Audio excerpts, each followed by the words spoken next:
Nuestro texto es Primera de Pedro, capítulo 1, versículos 1 y 2.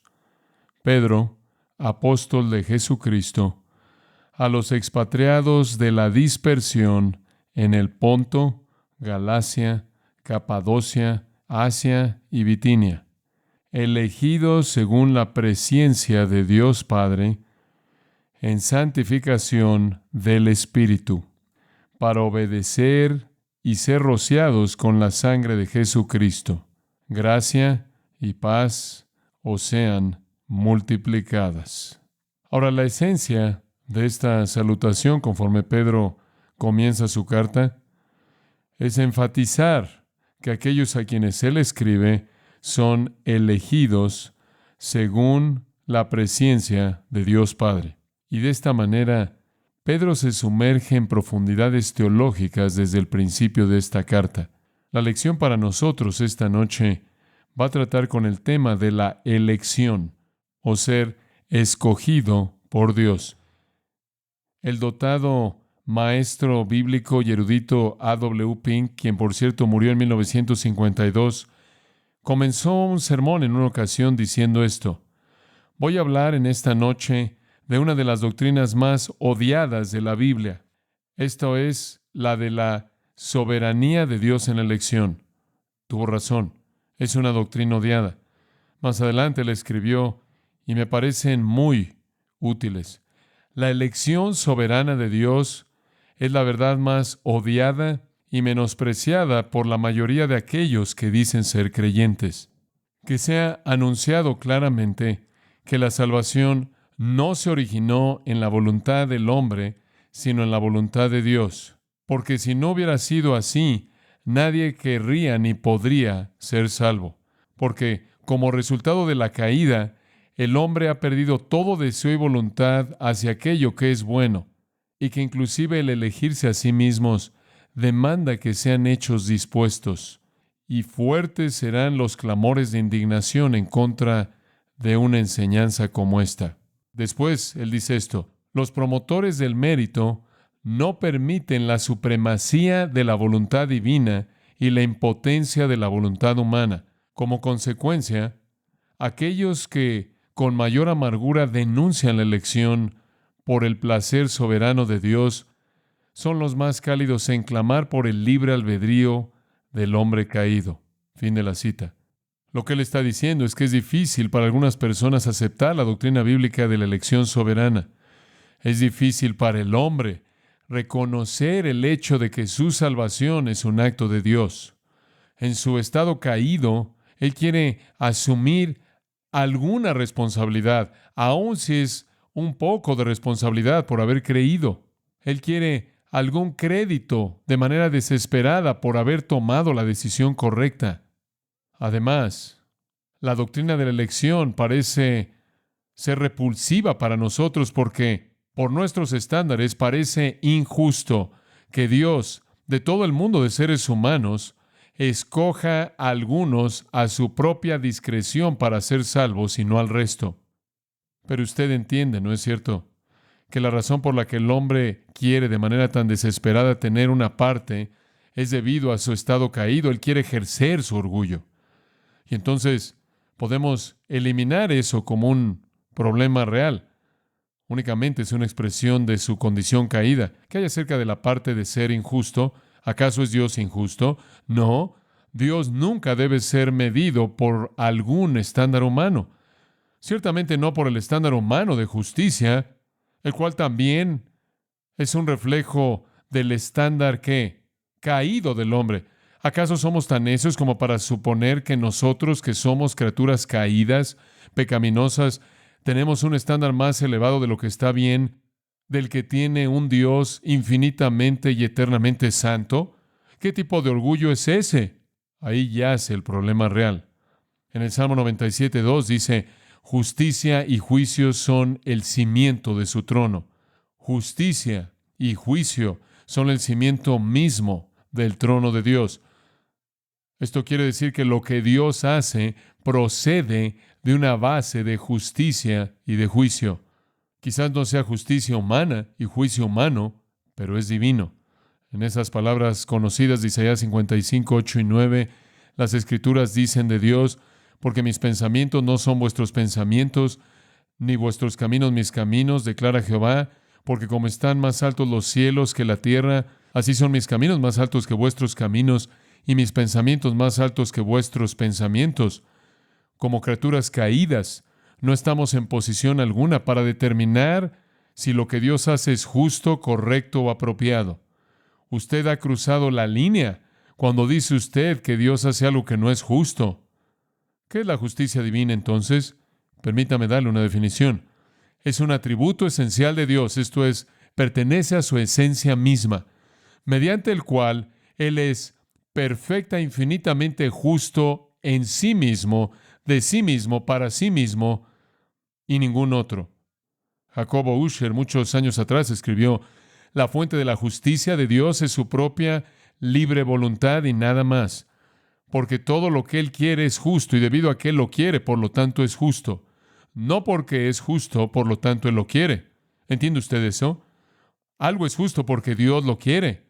Él no lo quiere porque es justo por estándares divinos. Él establece el estándar. La justicia divina es de un orden totalmente diferente y de una naturaleza totalmente diferente que la justicia divina. Y por cierto, la justicia de cualquier manera no es el punto. Usted no debe hablar demasiado acerca de justicia cuando usted habla de la salvación, porque si Dios nos diera a todos justicia, todos seríamos enviados al infierno. Como puede ver, el Creador no le debe nada a la criatura, ni siquiera lo que Él en su gracia se agrada en darle a los elegidos. Él no les debe eso. ¿Cómo puede entonces ser Dios llamado injusto cuando todo lo que Él hace es justo, y el hecho de que Él eligió a algunos para ser salvos cuando ellos no lo merecían de cualquier manera? ¿Cómo puede eso ser injusto? La salvación nunca es cuestión de justicia, siempre es cuestión de gracia, gracia pura. Usted realmente no debe tratar de entender esto desde el punto de vista de lo que es justo. Dios lo hizo, eso lo hace justo. Dios establece el estándar de lo que es justo. Si usted no entiende lo que Dios hace, eso no significa que Él no vive al nivel del estándar de usted. Eso significa que su estándar no está al nivel del estándar de Él. Él es Dios. Ahora, al explicar la doctrina de la elección, realmente no hay una mejor sección más condensada de las Escrituras que la que tenemos frente a nosotros. Y Pedro, francamente, entra a las profundidades de la teología desde el comienzo. Él ni siquiera ha salido del primer versículo antes de que presente elegidos, y después entra a una afirmación muy breve pero profunda de la esencia de la elección. Ahora, conforme él se dirige a sus lectores, su intención consiste en estos primeros dos versículos en identificarlos como los que son elegidos por Dios. Él los identifica en dos maneras. Primero, Él los identifica en relación con su lugar en la tierra, y en segundo lugar, Él los identifica en relación con su lugar en el cielo. En lo que a la tierra concierne, ellos residen en la dispersión del Ponto, Galacia, Capadocia, Asia y Bitinia. En lo que al cielo concierne, ellos son elegidos según la presciencia de Dios Padre en santificación del Espíritu para obedecer y ser rociados con la sangre de Jesucristo. Entonces Él identifica su identificación terrenal y también su celestial. Ahora veamos brevemente su identificación terrenal. Los lectores a quienes Pedro escribe, se dice que están residiendo como expatriados o extranjeros, dispersos en el Ponto, Galacia, Capadocia, Asia y Bitinia. Ahora necesitamos tocar eso porque necesitamos entender a quién le escribe.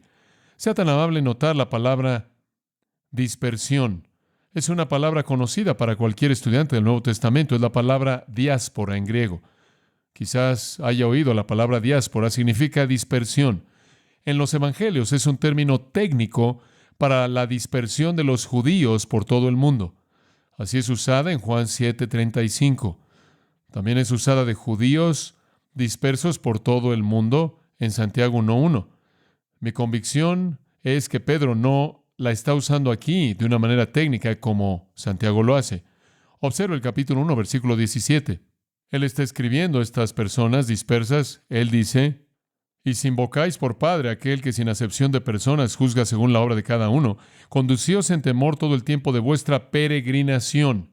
La implicación aquí es que su duración terrenal, su estancia terrenal, lo cual nos lleva a creer que Él está hablando acerca de personas que no son tanto extraños en una cultura extranjera, sino extraños en la tierra misma. Capítulo 2, versículo 11. Amados, yo os ruego como extranjeros y peregrinos que os abstengáis de los deseos carnales que batallan contra el alma. Y de nuevo, aquí el extranjero y peregrino parece ser la persona que está en un ambiente que es extranjero, diferente de su naturaleza, y está llevando a cabo una batalla en contra de su alma. Entonces, él no está preocupado por hablar de un judío que es nacionalmente un extranjero, tanto como lo está en hablar de un creyente que espiritualmente es un extranjero, una audiencia mucho más amplia, lo cual ciertamente incluiría a algunos cristianos judíos como también gentiles. Los judíos quizás estaban en la minoría. Supondríamos que en las provincias gentiles a las que esta epístola se dirige.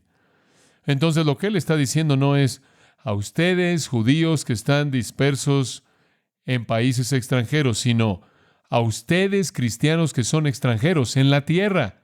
Ustedes son extranjeros verdaderos y peregrinos y extraños. Ustedes no pertenecen aquí. La iglesia es un grupo de extraños dispersos por todo el mundo, lejos de su hogar verdadero.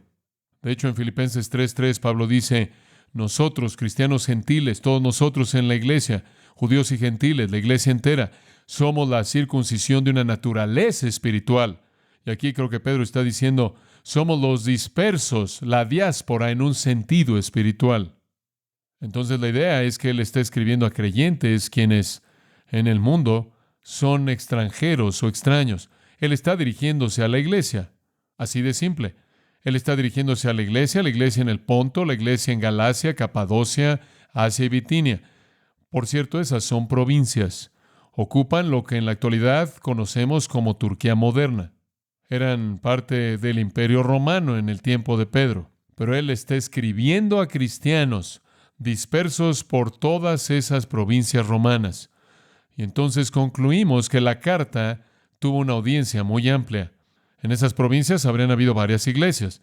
Sabemos que en la provincia de Asia, por ejemplo, por lo menos hubieron 7 u 8 iglesias. 7 de las iglesias en Asia han recibido cartas del Señor Jesús en Apocalipsis 2 y 3.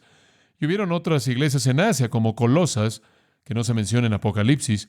Entonces pudieron haber habido varias iglesias en el Ponto, varias iglesias en Capadocia, varias iglesias en Bitinia también.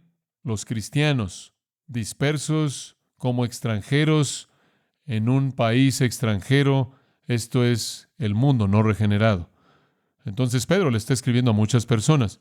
¿Y por qué una audiencia tan amplia? Porque la persecución que había venido en contra de los cristianos como resultado de que ellos habían sido culpados por el incendio de Roma estaba por todo el Imperio Romano. Y a donde quiera que la persecución iba, los cristianos iban a tener que pagar el precio del sufrimiento. Y entonces él escribe como si los abrazara a todos en esta epístola, la cual les enseña cómo enfrentar el sufrimiento triunfalmente. Pero más importante que su relación con la tierra es su relación con el cielo. Y lo que él quiere que más sepan es que son elegidos por Dios. Él quiere que entiendan esa realidad que es tremendamente confortante.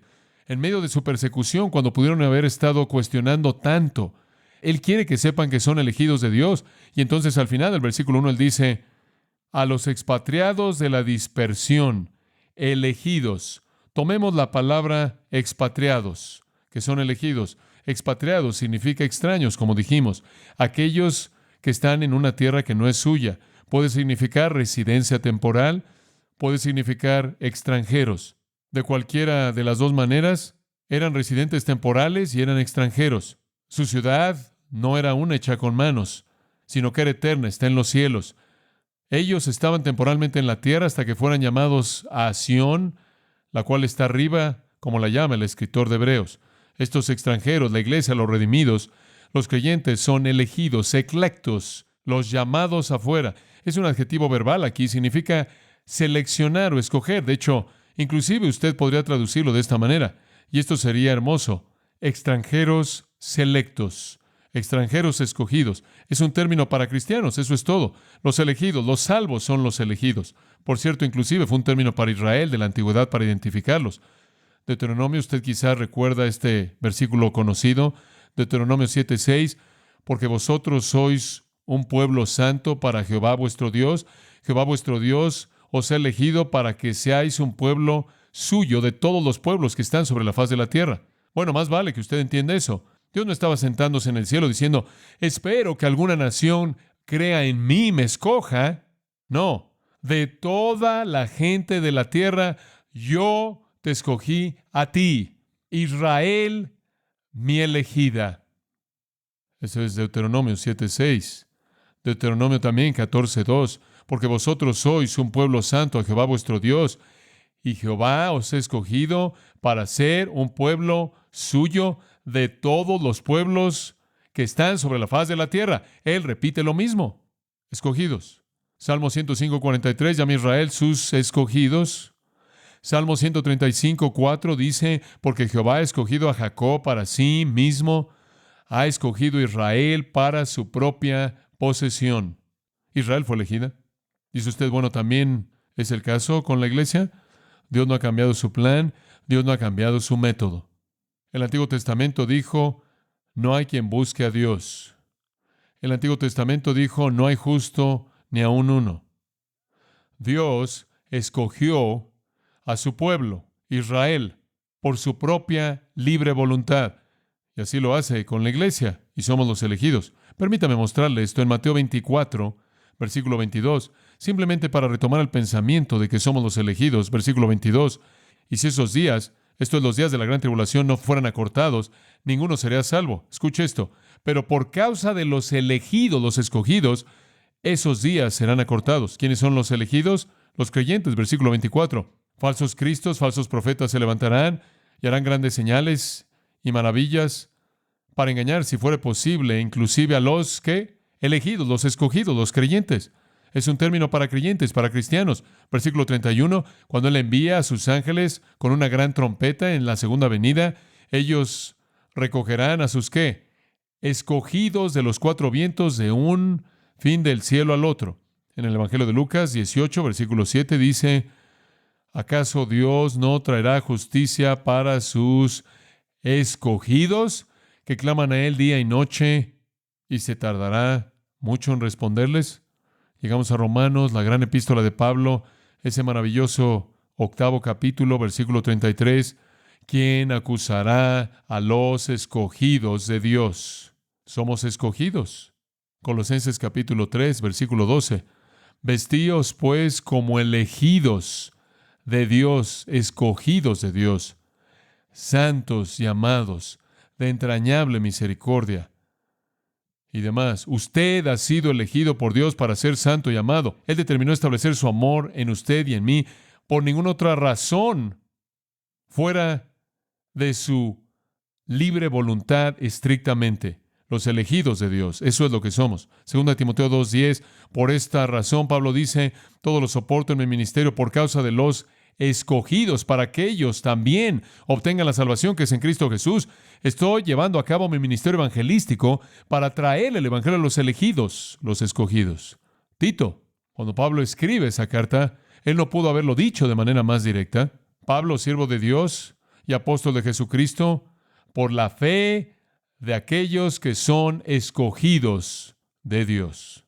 Entonces, como puede ver, cuando Pedro dice, le estoy escribiendo a los elegidos de Dios o los escogidos, él realmente se refiere a los creyentes. Ahora, sea tan amable en observar esto. El término elegido o escogido es sinónimo con cristiano, con salvo, con nacido de nuevo. Y la rica realidad de ese término es para recordarnos que somos los elegidos de Dios. Él tomó la decisión, no nosotros. Y lo que Pedro está diciendo, creo, es tan maravilloso. Lo que él está diciendo a estos cristianos perseguidos es, oigan, quizás no sean la elección del mundo, pero ustedes son la elección de Dios. ¿Puede entender eso? Eso es confortante. Esa es una realidad rica. Y escuche, tuvo la intención de ser un aliento para creyentes perseguidos. Ahora, conforme vemos más de cerca esto, quiero darle una pequeña lista de los elementos de la elección. Veamos qué tan lejos llegamos. Número 1. La naturaleza de nuestra elección. Y simplemente lo vamos a tomar frase por frase. Es tan rico. La naturaleza de nuestra elección. Versículo 1. Elegidos. Elegidos. capítulo 2, versículo 9. Por favor, obsérvelo.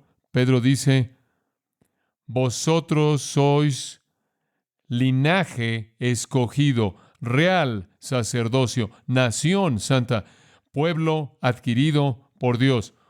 Ustedes son una raza escogida. Amados, ¿pueden entender esa realidad? Usted es un cristiano porque usted fue escogido para ser uno por Dios. Eso es lo que la Biblia dice. Son los elegidos los que son los salvos. El término, como dije, significa seleccionar, escoger, llamar afuera de en medio de. Y Pedro simplemente está diciendo que los cristianos son la gente que Dios ha escogido para que le pertenezcan a Él mismo. Esa es la naturaleza de la elección. La naturaleza de la elección es que Dios ha escogido a un grupo de personas para pertenecerle a Él y somos esa gente. Dios escoge a gente de todo el mundo para que le pertenezca a Él. En Hechos 15, versículo 14, creo que ese es el versículo correcto. Leemos esto, ¿sí? Simón o Pedro ha contado cómo este es el concilio de Jerusalén, cómo Dios primero se preocupó por tomar de entre los gentiles a un pueblo para su nombre. El plan entero de Dios consiste en tomar a un grupo de personas, escoger a un grupo de personas. Ahora, algo en su interior se resiste a esto, ¿no es cierto? Dice usted, ahora espera un momento, ¿quieres decir que nada más somos elegidos? Y usted pelea contra eso. Su condición caída pelea contra eso porque nos gustaría pensar que en parte dependió de nosotros. Eso es orgullo. También nos gusta pensar, bueno, eso se oye injusto. Eso es orgullo diciendo, Dios, te voy a corregir cuando llegue al cielo. Usted no entiende lo que es justo. Usted tiene que retirarse a la fe, amigo mío. Usted tiene que retirarse a la fe. ¿Qué enseña la Biblia? ¿La Biblia enseña que somos elegidos por Dios o no? Tengamos una pequeña lección bíblica, muy bien. Tome su Biblia y ábrala en Mateo capítulo 20 y prepárese, vamos a movernos. Debe entender esto. Usted tiene una parábola ahí. El reino de los cielos es como el dueño de una tierra salió en la mañana para contratar a trabajadores para su viña. Él acordó con los trabajadores que les iba a pagar un denario, los envió a su viña. Él salió en la tercera hora, vio a otros que estaban de pie sin hacer nada ahí en el lugar de comercio y atravesó por el proceso, los contrató, los escogió, los seleccionó. La parábola entera hasta el final. Él escogió a quien Él quiso y los recompensó con vida eterna. Esa es la esencia de la parábola, muy simple. Él los seleccionó, los llamó a su servicio, los envió a servir, los recompensó justa, fiel y generosamente. Ese es un retrato de la elección. Juan 15. ¿Se acuerda de este versículo? Jesús se lo dijo a sus discípulos. Vosotros no me, ¿qué? Elegisteis a mí, sino yo os elegí a vosotros, y os he puesto para que vayáis y deis fruto, y para que vuestro fruto permanezca, para que todo lo que pidáis del Padre en mi nombre, Él os lo dé. Ustedes no me escogieron a mí, yo los escogí a ustedes. Usted dice, bueno, espera un momento, yo también te escogí a ti. No, tú no me escogiste a mí, yo te escogí a ti. Eso es lo que dije. Así es. Observe Juan 17:9, él dice de los cristianos, orando al Padre, nuestro Señor. Pido por ellos, esta es la oración sumo sacerdotal de Cristo, no pido por el mundo, sino por los que tú, ¿qué? Me has dado. El Padre nos escogió y nos entregó a Cristo como un regalo de amor, porque tuyos son. Observe Hechos capítulo 13. Muy interesante, muy interesante. Hechos capítulo 13, versículo 48. Aquí Pablo está predicando a los gentiles, una multitud enorme, el día de reposo, y dice, versículo 46, empecemos ahí, Pablo y Bernabé hablaron con denuedo, dijo que fue necesario que la palabra de Dios fuera hablada a ustedes primero, debido a que la repudiaron, y ustedes consideran que son indignos de vida eterna, y aquí nos volvemos a los gentiles, estos se volvieron de los judíos a los gentiles, porque así nos mandó el Señor. Te he colocado como luz para los gentiles, para que traiga salvación hasta el fin de la tierra. Y cuando los gentiles oyeron esto es el mensaje del Evangelio, comenzaron a regocijarse y glorificaban la palabra del Señor. Y creyeron todos los que estaban, ¿qué? Escogidos para vida eterna. Los elegidos creyeron. Aquellos que fueron designados para vida eterna creyeron. Observe Romanos 9:14. Aquí está el antagonista obvio que va a responder. Dios está hablando acerca de escoger. Él dice, A Jacob amé y a Esaú aborrecí. Dios tomó su decisión. Versículo 14. ¿Qué pues diremos? ¿Que no hay injusticia en Dios, o sí? De ninguna manera. Megenoito en el griego. No, no, no. No es injusticia. Porque a Moisés dijo, tendré misericordia de quien tenga misericordia y tendré compasión de quien tenga compasión, lo cual significa, haré precisamente lo que quiero hacer. Versículo 16, observe esto. Entonces, de manera que la salvación no depende del que quiere ni del que corre, sino de Dios que tiene misericordia, misericordia soberana. Y alguien en el versículo 19 dice, ¿por qué pues inculpa? Porque ¿quién resistirá su voluntad? Por el contrario, ¿quién eres tú, hombre, para que cuestione a Dios? Cierra tu boca, va más allá de ti. El vaso no le dirá al alfarero, ¿por qué me has hecho así? ¿Verdad? ¿O no tiene potestad el alfarero sobre el barro para hacer de la misma masa un vaso para honra y otro para deshonra? ¿Y qué si Dios, queriendo mostrar su ira y hacer notorio su poder, soportó con mucha paciencia los vasos de ira preparados para destrucción? Escuche, Dios tiene tanto derecho para usar su atributo de destrucción e ira y mostrar eso en contra de los impíos, como lo tiene en mostrar su gracia y amor y misericordia para aquellos que Él elige. Muy claro, no discuta con Dios. Usted solo está mostrando su orgullo y la ignorancia de su mente finita. Si usted no puede entenderlo, créalo. Eso es lo que dice. Eso es exactamente lo que dice. No depende del hombre que quiere ni del que corre, sino de Dios que tendrá misericordia del que quiera, del que decida tener misericordia. Romanos 11:5, de la misma manera entonces, como en el caso del profeta Elías y 7,000 hombres que no doblaron la rodilla a Baal, de la misma manera entonces, en el tiempo presente ha llegado a haber un remanente, según, escuche esto, la elección, ¿qué? De gracia de Dios. La elección de Dios. Primera de Corintios, capítulo 1, versículo 9. Dios es fiel, mediante el cual fuisteis llamados a la comunión con su Hijo. Su salvación fue una obra directa de Dios. Él lo llamó a la comunión con su Hijo. Observe Efesios, capítulo 1, versículo 3. Bendito sea el Dios y Padre de nuestro Señor Jesucristo, que nos bendijo con toda bendición espiritual en los lugares celestiales en Cristo. Versículo 4. ¿Está listo? Según nos escogió en Él, esto es en Cristo, antes de la fundación del mundo. ¿Cuándo sucedió? ¿Cuándo fuimos elegidos? Antes de que naciéramos. Antes de que alguien naciera. Antes de que hubiera un mundo. Fuimos elegidos. ¿Puede entender este pensamiento? Desde que ha habido Dios, hemos sido elegidos. Recuerde eso. Dice usted, ¿desde cuándo ha existido Dios? Para siempre. Para siempre. ¿Quiere saber algo? Usted fue elegido en la eternidad pasada. Desde que Dios ha existido, sus elegidos han estado en su mente. Increíble. Elegidos. En la base de su elección, versículo 5, Él nos predestinó para adopción como hijos por medio de Jesucristo para sí mismo, según su beneplácito, para que fuésemos para la alabanza de la gloria de su gracia, no la nuestra. Él nos eligió. Desde que Él ha sido Dios, hemos sido elegidos. Ese es un pensamiento increíble. Desde que Dios ha existido, John MacArthur estaba en el plan, yo estaba en su mente, y también usted, si le pertenece a Él. Ese es un pensamiento intensamente emocionante. Observe 1 Tesalonicenses capítulo 1, versículo 4. Pablo está tan animado por la iglesia tesalonicense que él dice en el versículo 2, damos siempre gracias a Dios por todos vosotros, haciendo memoria de vosotros en nuestras oraciones, como la iglesia filipense. Esta era una congregación amada.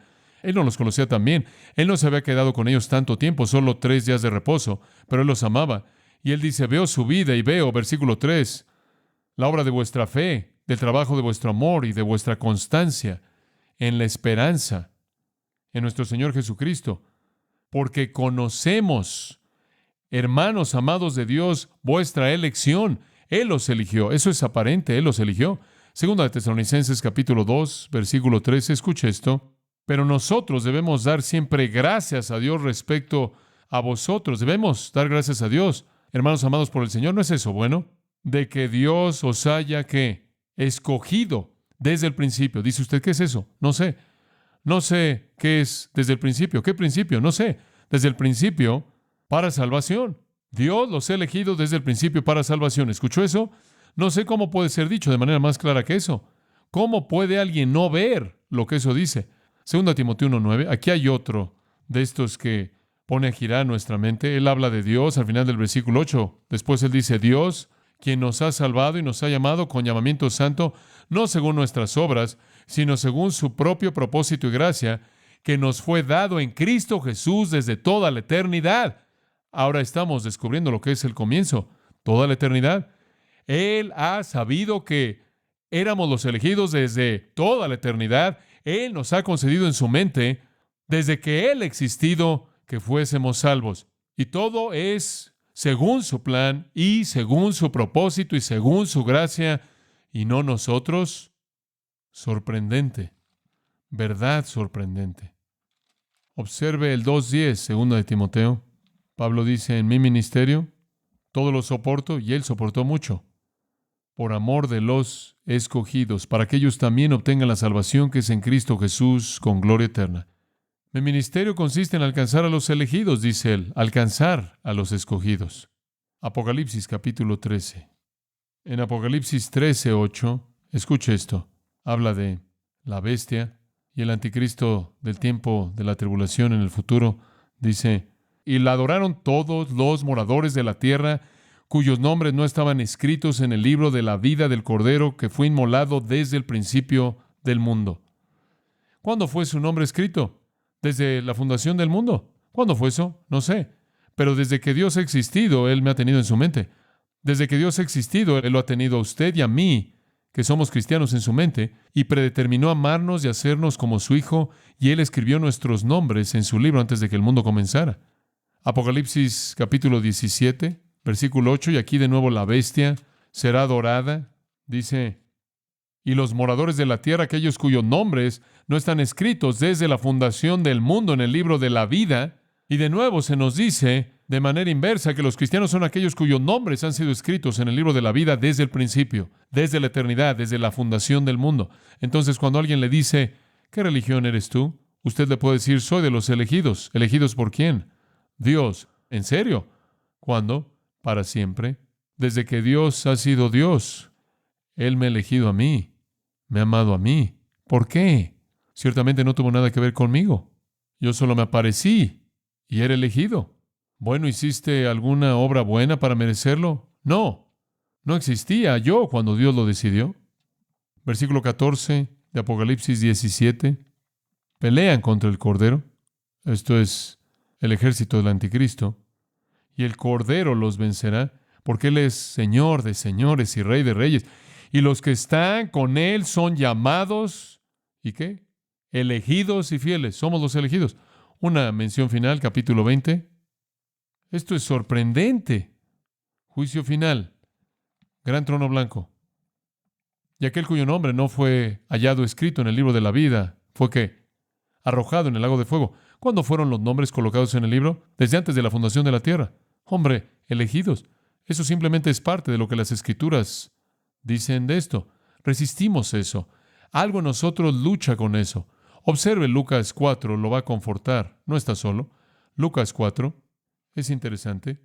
Jesús, en este acontecimiento maravilloso en la sinagoga de Nazaret, abrió el libro del profeta Isaías, se puso de pie en la sinagoga, abrió el libro, lo leyó.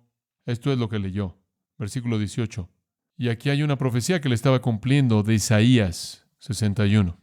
El Espíritu del Señor está sobre mí, por cuanto me ha ungido para dar buenas nuevas a los pobres, me ha enviado a sanar a los quebrantados de corazón, a pregonar libertad a los cautivos y vista a los ciegos, a poner en libertad a los oprimidos, a predicar el año agradable del Señor. Y enrollando el libro, lo dio al ministro, y se sentó, y los ojos de todos en la sinagoga estaban fijos en él, y comenzó a decirles, hoy se ha cumplido esta escritura delante de vosotros. Y todos daban buen testimonio de él, y estaban maravillados de las palabras de gracia que salían de su boca, y decían, ¿no es este el hijo de José? Hasta aquí todo iba bien. Hasta aquí todo iba bien. Pero observe lo que sucede. Versículo 25. Y en verdad os digo que muchas viudas había en Israel en los días de Elías, cuando el cielo fue cerrado por 3 años y 6 meses, y hubo gran hambre en toda la tierra, muchas viudas, ¿pero qué? A ninguna de ellas fue enviado Elías, sino una mujer viuda en Sarepta de Sidón. Y muchos leprosos había en Israel en tiempo del profeta Eliseo, pero ninguno de ellos fue limpiado, sino Naamán el sirio. ¿Sabe de qué les está hablando? Gracia soberana. Muchas viudas y muchos leprosos. Y Dios no escogió a ninguno de ellos, más que una viuda en Sarepta y a un leproso llamado Naamán, quien ni siquiera era judío, era sirio. Al oír estas cosas, todos en la sinagoga se llenaron de ira y levantándose le echaron fuera de la ciudad y le llevaron hasta la cumbre del monte sobre el cual estaba edificada la ciudad de ellos para despeñarle. Permítame decirle algo. Los líderes respetables religiosos de Israel menospreciaron la doctrina de la elección, especialmente cuando señalaba que ellos no eran los elegidos. Usted no puede debatir con la verdad. Esta es la verdad. Usted no puede debatir contra ella. Ellos no quisieron oírla. Muchos en la actualidad no quieren oírla, pero es la verdad. Como puede ver en Apocalipsis 19:6, se nos dice que el Señor Dios omnipotente reina. Dios en el cielo es el controlador y el que dirige a todas las criaturas. Las Escrituras dicen que el Altísimo gobierna los ejércitos del cielo y nadie puede detener su mano y decirle, ¿qué haces? Él es el Todopoderoso, que hace todas las cosas según el designio de su propia voluntad. Él cumple todos sus propósitos, hace que se cumplan todas sus promesas. Él es el alfarero celestial que toma la masa de arcilla, humanidad caída, y la moldea como quiere moldearla. Él es el que decide y el que determina el destino de toda persona.